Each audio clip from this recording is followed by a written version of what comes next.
Hello, अस्सलाम वालेकुम। मैं प्रोफेसर शमीम अहमद अपने यूट्यूब चैनल पर आप लोगों से मुखातिब हूँ। आज की बात में मैं बात करूँगा कि व्हाट इज नेक्स्ट आफ्टर 7 जजेस सुप्रीम कोर्ट बेंच जजमेंट। जो सुप्रीम कोर्ट की 7 जजेस बेंच ने अपना वर्डिक्ट दिया है उसके मुताबिक सबसे बड़ी जो बात कही गई है कि ये ज़रूरी नहीं है। नंबर एक तो 1967 का जो अजीज़ बादशाह का केस था उसे जिसमें ये कहा गया था कि अलीगढ़ मुस्लिम यूनिवर्सिटी जो है वो माइनॉरिटी इंस्टीट्यूट नहीं है, क्योंकि ये bye the act of parliament पास हुआ है। तो इस चीज़ को उन्होंने निगेट कर दिया कि ये गलत है। चूँकि जितनी भी यूनिवर्सिटीज़ हैं, चाहे स्टेट हो या सेंट्रल यूनिवर्सिटीज़ हों, वो सब either by the act of assembly और by the act of parliament ही बन सकती हैं। तो मेरी नहीं समझ में आता कि 2005 में 1967 में वो जजमेंट किस पे बेसिस पाया। तो इस जजमेंट में सबसे बड़ी बात यही कही गई कि माइनॉरिटी इंस्टीट्यूट अगर वो पार्लियामेंट के एक्ट से भी हुआ तब भी वो माइनॉरिटी माना जाएगा, हो सकता है, प्रोवाइडेड वो सर्टेन कंडीशंस फुलफिल करता हो। दैट मीन्स ये प्रूव करना होगा कि ये it is establish by the minority community, Muslims और सिख्स और क्रिश्चियन जो भी है, and it is also administered by them. तो जब ये 1920 एक्ट पास हुआ उस वक्त एडमिनिस्ट्रेशन में भी ये था कि the highest governing body was university court, और ये कंडीशन थी कि यूनिवर्सिटी कोर्ट में कोई भी मुस्लिम नॉन मुस्लिम नहीं हो सकता और वाइस चांसलर भी नॉन मुस्लिम नहीं हो सकता। और ये सभी को मालूम है, जो बार बार रिपीट कर किया जा चुका, बहुत बार मैंने भी कहा और उन्होंने भी कहा कि इस वक्त जो गवर्नमेंट, उस ब्रिटिश गवर्नमेंट थी, जो कंडीशन लगाई थी कि 30 लाख रुपया जमा करिए, वो भी कर दिया गया था। खैर, एनी हाउ, अब आगे बढ़ते हैं। इस जजमेंट को खूब सेलिब्रेट किया गया है, ज़बरदस्त प्रोपेगेंडा भी किया गया है कि भाई, और खुशी भी मनाई गई है। दोनों बात है कि हमने केस जीत लिया, और उसका काउंटर भी हो रहा है, तरह तरह की बातें। ख़ास तौर से अलीगढ़ में कुछ लोग कह रहे हैं कि साहब हमें दबाव बनाना है कि रिजर्वेशन SC ST का और OBC का यूनिवर्सिटी में हो। तो उस बारे में तो सीधी सी बात है कि माइनॉरिटी इंस्टीट्यूट में, ये आपका कॉन्स्टिट्यूशन ऑफ इंडिया कहता है कि माइनॉरिटी इंस्टीट्यूट में किसी का रिजर्वेशन एक्सेप्ट मुस्लिम्स हो ही नहीं सकता। चलिए आगे बढ़ते हैं। अब सवाल ये है कि क्या जो हम इस तरह से सेलिब्रेट कर रहे हैं और ज़रूरत से ज़्यादा खुश हैं, ये जायज़ है, और आगे क्या हो सकता है? देखिए, इस बारे में ये है, नंबर एक तो सुप्रीम कोर्ट की जो 7 जजेस बेंच थी, उन्होंने ये मामला कि अलीगढ़ मुस्लिम यूनिवर्सिटी माइनॉरिटी है या नहीं, वो 3 जजेस बेंच के ऊपर छोड़ दिया है। और अगर ये कुछ लोग कहते हैं ये तो कॉन्स्टिट्यूशन बेंच थी, लिहाजा ये जजमेंट दे ही नहीं सकती, नहीं, ऐसा मैं नहीं समझता हूँ। 1967 में भी 5 जजेस बेंच थी जिसने ये जजमेंट दिया था कि it is not a minority institute. तो ये 7 जजेस बेंच भी अगर चाहती तो ये जजमेंट दे सकती थी कि it is a minority institute. चूँकि जो सब सुनवाई हुई उसमें ये सभी आर्गूमेंट रखे, इसी वजह से इन्होंने 1967 का जो जजमेंट था उसे नल एंड वॉइड किया। और उसके बाद जो हाई कोर्ट का वो सब था कि 1981 एक्ट जो है वो वैलिड नहीं, बिकॉज ऑफ दैट 1967 एट्सेट्रा, वो सब नल एंड वॉइड हो गया। तो मीनिंग देयर बाई, अब जो नंबर एक तो स्टेटस को वो है कि जो यूनिवर्सिटी जो गवर्न होगी वो 1981 के एक्ट से होगी। अब चलिए, नहीं दिया 7 जजेस बेंच ने, तो अब ये किस्सा 3 जजेस बेंच के ऊपर है कि अगर जो क्राइटेरिया 7 जजेस बेंच ने बनाया है माइनॉरिटी इंस्टीट्यूट के लिए कि अगर वो फुलफ़िल करती है अलीगढ़ मुस्लिम यूनिवर्सिटी तो ये 3 जजेस बेंच कहेगी कि माइनॉरिटी है, और अगर नहीं कहेगी, नहीं समझेगी फुलफ़िल करते तो कहेगी नहीं है। लिहाजा देखिए इस वक्त 2 सिचुएशन है। एक तो 7 जजेस बेंच में भी 3:3 है, 7 जजेस थे, एक चीफ जस्टिस थे। तो ये कहिए कि 3 फेवर में थे और 3 उनमें एक था खिलाफ तो माइनॉरिटी के, लेकिन 2 जो हैं वो भी ये नहीं उन्होंने कहा कि ये माइनॉरिटी इंस्टीट्यूट है। तो ये कहिए 3 इधर थे, 3 उधर थे।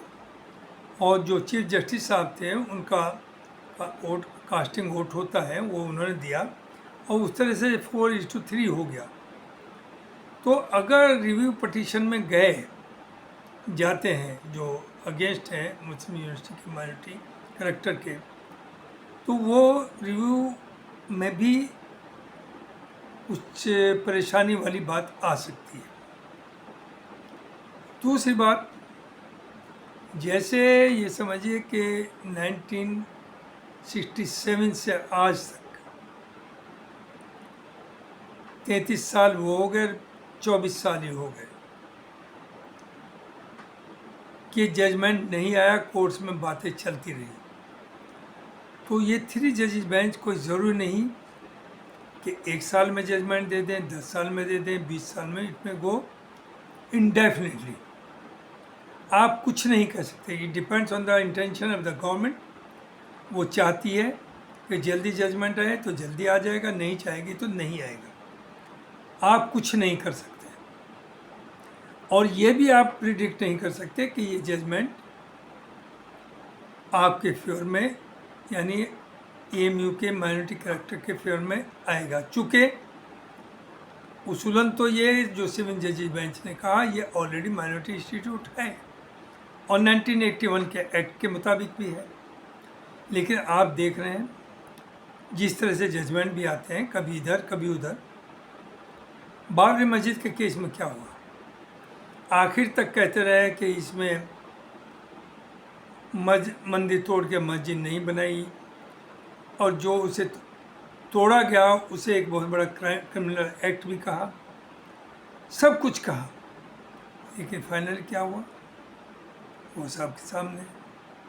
उसी तरह से देखिए सुप्रीम कोर्ट के ऑब्जर्वेशन अजीब व गरीब होते हैं, वो जजमेंट नहीं होते, वो इम्प्लीमेंट नहीं होते। उन्होंने कहा कि bail is a right and jail is exception, और ये कह करके कुछ लोगों को ज़मानत दे दी जिन्हें देनी चाहिए भी थी, पहले ही देनी थी। ये बात भी बहुत लेट यूज़ कर रहे हैं इस स्टेटमेंट को। लेकिन वहीं दूसरी तरफ जो खालिद हैं, जेएनयू के स्टूडेंट हैं, कुछ जामिया के हैं, उनके ऊपर ये अप्लाई नहीं हो रहा कि बेल इज राइट। उनकी ट्रायल भी शुरू नहीं हो रही और 5-5, 6-6 साल से वो जेल में है।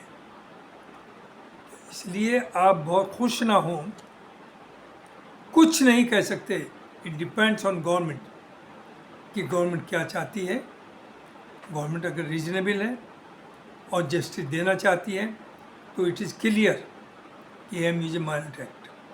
लेकिन आज की सिचुएशन में आइए, जब 1967 के जजमेंट को नल एंड वॉइड कर दिया और उसी के साथ साथ 2005 में जो हाई कोर्ट का जजमेंट था बेस्ड ऑन दैट 5 जजेस बेंच, वो नल एंड वॉइड हो गया। तो फिर क्या हुआ? फिर तो ना, इसका मतलब ये है कि 1981 का जो एक्ट है वो वैलिड है। और जब 1981 का एक्ट वैलिड है, वो क्लियर कट कहता है that Aligarh Muslim university is established by the Muslims of India for their educational and cultural advancement. तो इसका मतलब ये हुआ कि आज जो है, आज की तारीख में we are a minority institute. हाँ, 3 जजेस बेंच का जब जजमेंट जो भी आएगा ये चैलेंज माना जाएगा कि उसमें चैलेंज है, वो जो आएगा वो एक्सेप्टेबल होगा। अब सवाल आता है आगे कि 1981 के एक्ट के बाद अलीगढ़ मुस्लिम यूनिवर्सिटी ने ये क्यों नहीं किया जो उन्हें 2004 में करना पड़ा नसीम साहब के टाइम पर, कि वो 50% रिजर्वेशन करते मुस्लिम्स का in the light of minority status. और अगर कोई ऐतराज़ हो जाए 2005 में हाई कोर्ट में आकर के नल एंड वॉइड किया जाता है उस एक्ट को, तो वो तभी के 81, 82, 83, 84 उधर हो जाता, और उसके बाद शायद कुछ रेमेडियल एक्शंस लिए जाते हैं, या तो कांग्रेस पार्लियामेंट में जाती, 2/3 मेजोरिटी से कराती, ये जो भी होता, लेकिन हमने नहीं किया। इसमें जिम्मेदारी किसी हुकूमत की नहीं, ना गवर्नमेंट ऑफ इंडिया की है, ना बीजेपी की है, ना कांग्रेस की है। बल्कि बीजेपी ने तो उस वक्त जब ये 1981 का एक्ट पास हुआ, सुब्रमण्यम स्वामी साहब बोले, और उस वक्त वाजपेयी जी बोले, और जेठमलानी जी बोले, उन सब का ये कहना था कि इसमें और ज़्यादा मराद देनी चाहिए अलीगढ़ मुस्लिम यूनिवर्सिटी को along with minority character. Nobody made any dissent, एक तरफा यूनानिमसली ये एक्ट 1981 का पास हुआ था। तो बहरहाल हमने फिर क्यों कोताही की, क्यों नहीं रिजर्वेशन किया, ये थोड़ी सी बात हो जानी चाहिए। उसकी वजह यह है जो मैं समझता हूँ और जो सही भी है, कि अलीगढ़ यूनिवर्सिटी से जो एसोसिएटेड है नॉर्थ इंडिया के लोग, या यूनिवर्सिटी एडमिनिस्ट्रेशन, या यहाँ के टीचर्स, ये एमयू फ्रेटर्निटी, वो कभी इंटरेस्टेड इसमें ये थी ही नहीं कि अलीगढ़ मुस्लिम यूनिवर्सिटी मुसलमानों के लिए काम करे, बल्कि मुसलमानों के नाम पर उनका अपना काम करे। उसकी मैं एग्जाम्पल दूंगा। 2004 में भी मजबूरन, जिस वक्त सेंट्रल गवर्नमेंट से उस वक्त बीजेपी की हुकूमत थी, यह आया कि आपके यहाँ जो रिजर्व सीट्स हैं उन्हें छोड़ करके बाकी जो सीट्स हैं उनमें 50% आप एडमिशन करिए, 50 हम करेंगे। ये आया था MSMD के लिए। तो उस वक्त ये सोचा गया कि हमारी तो 1% भी रिजर्व नहीं मुसलमानों के लिए, बीइंग अ माइनॉरिटी। तो सेंट्रल गवर्नमेंट की राय ली नसीम साहब ने, और एग्जीक्यूटिव काउंसिल में, जैसे मैंने कहा कि मैं भी उस वक्त मेंबर था, वहाँ लाया गया और ये पास किया गया, और 50% रिजर्वेशन कर दिया MSMD। फिर हम लोगों ने उनसे कहा कि जब इसमें कर दिया तो और भी जगह भी करिए। देन MBBS में भी कर दिया 50%। अब आइए आगे। इस रिजर्वेशन के खिलाफ अलीगढ़ मुस्लिम यूनिवर्सिटी के ज़्यादातर लोग इस इम्प्लीमेंटेशन के खिलाफ थे। क्यों थे? चूँकि उनकी नीयत साफ नहीं थी। वो free hand in the name of, जो मैंने कहा, मुस्लिम्स के सिर्फ और सिर्फ अपना भला कर रहे थे। उसके एग्जाम्पल देता हूँ। जब 2004 में एडमिशन MBBS में कितने होने थे? 130। उस 130 में जब टेस्ट हो गया एंट्रेंस, तो 65 तो मुस्लिम्स की मेरिट बन गई, उसमें से ले लिए गए, और 65 जनरल कैटेगरी से ले लिए गए। आपको तौज्जुब होगा, and you will be shocked to know, I think some of you might be knowing, कि वो जो 65 अमंग मुस्लिम्स लिए गए, 50%, 65 कैंडिडेट्स, उनमें एक भी बच्चा अलीगढ़ मुस्लिम यूनिवर्सिटी का पास आउट नहीं था। सारे बाहर के थे। मुसलमान तो थे सब, लेकिन चूँकि सिर्फ मुसलमानों की लिस्ट बनी, तो उसमें अलीगढ़ मुस्लिम यूनिवर्सिटी का, इट इज ऑन रिकॉर्ड, अगर मैं झूठ बोल रहा हूँ तो मुझे फांसी दीजिए, आप चेक कर लीजिए, एक भी लड़के का जो इंटरनल हो अलीगढ़ मुस्लिम यूनिवर्सिटी का पास आउट हो, 12th या BSc फर्स्ट ईयर या BSc सेकेंड ईयर, उसका एडमिशन नहीं हुआ। मैंने उस वक्त एकेडमिक काउंसिल में कहा कि इसका मतलब ये हुआ कि बाहर का जो बॉटम का बच्चा मुसलमान था, वो यूनिवर्सिटी के जो टॉपर स्टूडेंट्स है, टॉप वाला है, उससे भी बेहतर है। और एक और फॉर योर इंफॉर्मेशन, हर साल 10 या 12 यूनिवर्सिटी के स्टाफ, मैं भी स्टाफ था, मैं कोई ये नहीं कह रहा हूँ मैं उनसे अलग हूँ, कि बच्चों के एडमिशन MBBS में होते थे,